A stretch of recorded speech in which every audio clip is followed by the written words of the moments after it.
Hi, I'm NichBoy. I'm at PAX 2016 and I'm here with Frank Azor from Alienware. Frank, thank you very much for hanging out. Thanks for having me.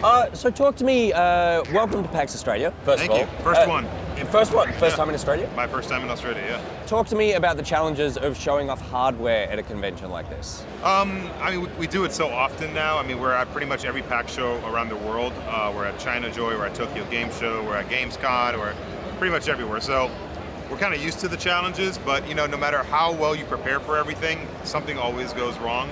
A lot of times we're showing off like beta games or even alpha copies of games. Yeah. And there's a reason why they're called alphas and betas, right? So there's oftentimes bugs that we're trying to deal with there. For the past maybe 2 years or so, we've been bringing our Twitch studio with us to a lot of the shows. We actually brought it here as well. Yeah. So that's always fun. There's always technical difficulties there, It's a very variable, kind of volatile environment. You have to be chilled out and be ready for anything, because anything can emerge. Looking at the broader industry, you see things coming up like HDR or 4K or VR.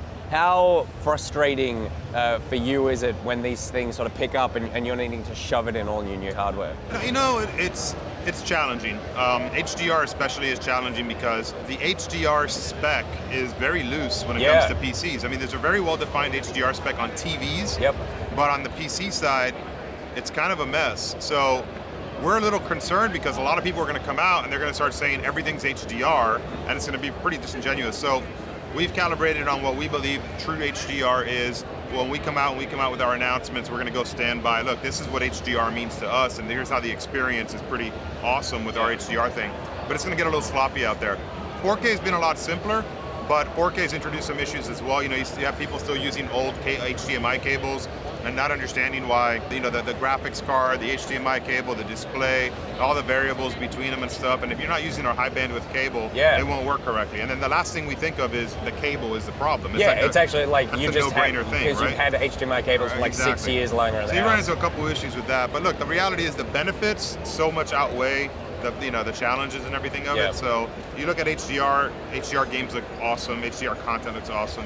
And 4K, once you get to 4K, it's really, really hard to go back to any resolution lower than that. So it's just kind of the necessary evil we deal with. I'm a really big believer in HDR, possibly more so than 4K. I feel like I would agree. It's like a 4K, obviously like the resolution is better, but when you look at HDR, you realize there's like a shitload of colors you've never seen before. Yeah, absolutely. And the blacks that you're able to get with HDR as well. And sometimes it's a little oversaturated, but I don't know, I kind of like the way that looks. I love the oversaturated look. I want everything to pop as much as possible. How flexible do you need to be when you're doing this sort of stuff? How flexible can you be as someone who, I imagine, you're lining up hardware a year ahead of time, possibly 2 years ahead of time. Like, how flexible can you be in that scenario? It's hard, that's probably the most frustrating part of what it is that we do every day, but it's also what keeps us really interested in the job. There's never a dull moment in what we do. Just when you think you've got it all figured out, like your product plan is locked and loaded, you've got your roadmap developed, and everything's humming along the right beat, someone throws a curveball at you. A new graphics chip will be introduced at the last minute, or CPU architectures will change, or the roadmap will change, or a new game will come out that is crazy demanding. And it was completely unplanned, and it has a bunch of bugs and stuff in it, and you're scrambling to go off and get it fixed. So there's never like an easy time in what it is that we do, but I think that's why so many people stay forever in our industry, is because you never know what's going to be thrown at you, and the people who are able to adapt and respond and react to those kind of curveballs are the ones that I think succeed in the industry and enjoy it the most. Yeah, and I mean, speaking of sticking in the industry, there's a few big titans, I guess, out there right now. There's you guys, you've got Razer, you've got Origin. Are you guys sort of meeting in back rooms, all agreeing on what you're going to be supporting broadly? I guess like some kind of mafia? No. That would be illegal, in the US at least. We do meet occasionally, like the guys at Origin are good friends of mine. So we talk occasionally mostly about family and friends. We very rarely talk about business because we are competitors, right? But we all grew up together and stuff at Alienware, and it's you can't let that stuff get in the way of lifelong relationships. Razer we meet with occasionally too. They build some of the greatest peripherals that are out there, along with Logitech, SteelSeries, Rocket, and some of the other guys. So it's important for us to kind of understand where they're going, and for them to understand somewhat where we're going as well. but then at the same time, we're competitors. So there's some things you bring to the conversation and some things you don't. You have to navigate those things carefully. But ultimately, the reality is, I think a lot of people hoping that there's like some major competitive war going on between companies. Yeah. I don't know, maybe they think that way about us because we're the big guy in the group, but we're very like supportive and cooperative about all of our competitors, and because ultimately, the more competition that we have in the industry, look how many more people here at PAX Australia, right? Yeah. Half the booths here are hardware companies. Yeah, and that gives gamers more choice, and that keeps us having to push the limit and how we're innovating, and it keeps us on our toes. So if there was no competition, I don't think this would be very exciting. Yeah. And the more we're competing against each other, the more that we're able to bring down price points, innovate, do all these things, and more people are coming into PC gaming. And I ultimately think that that's one of the key factors as to why PC gaming has grown as big as it has versus console, where there's really only 2 or 3 players. The lack of all of that competition has kind of stalled their ability to really push the envelope as far as the PC ecosystem has. A few big names in the companies are doing this at the moment, but I would love if you could explain, we're seeing 1080s in laptops. Like, how are we fitting this thing in there? I actually don't understand which bits are not essential. Yeah, it's a big chip. It's not easy, you know. I think that we've been doing it longer than anybody else. I mean, we invented the world's first gaming notebook, so our experience and our engineering capabilities have well prepared us for the challenge of fitting a 1080 inside of a notebook. Yeah. And we were able to do it and actually shrink our notebook from generation over generation, which is kind of remarkable. But it's pretty badass, though, that I think that for the first time ever, we're at a point where the amount of performance you have in your notebook is almost 100% on par with what you have in your desktop. Hell, the graphics cards are basically the same exact chips. Yeah. When we started this thing out, there was a massive gap between desktop performance and notebook. Yeah.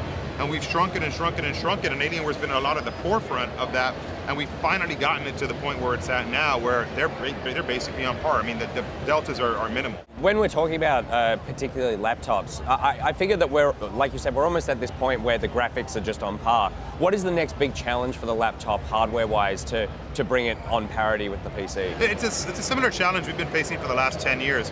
When we started doing gaming notebooks, we were in an environment where they were very thick, they were very heavy, they were loud as hell, and the battery life was a joke, basically. I mean, it was an absolute joke. You get 35 to 45 minutes of battery life. And what that did is it prompted people to buy a laptop kind of for a single purpose. It was a desktop replacement that you'd lug around from a friend's house to another, just so you didn't have to lug around your massive desktop. And then for your everyday kind of work and school applications, everybody kind of had like a thinner and lighter laptop that had reasonable battery life. Over time, as we made the gaming laptop more practical to use every day by increasing the battery life and reducing the form factor, lowering the weight, but still increasing the performance, the gaming laptop has kind of become the sole laptop for everybody.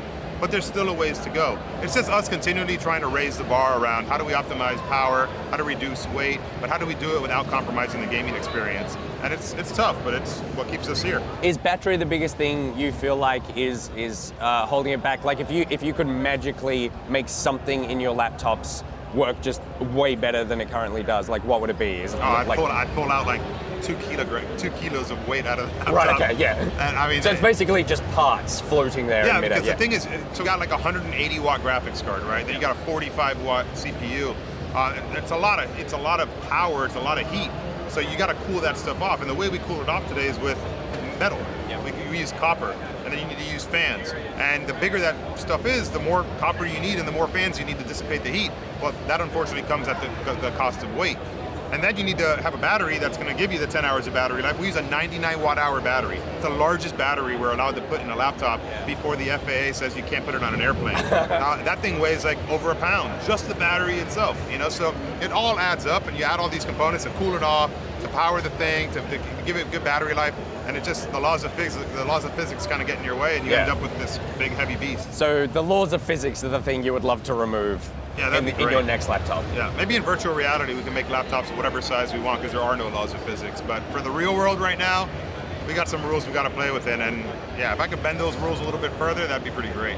Frank Azor, magician. Thank you very much for hanging out, dude. Yeah, thanks for having me. Now have rare achievements that we're going to be shipping very soon to everybody. It's almost more like, what haven't we done? Yeah, you're kind of just stealing from the community. Well, no, we're giving what they want. Stealing. We're crowdsourcing. That's a much nicer way of saying it.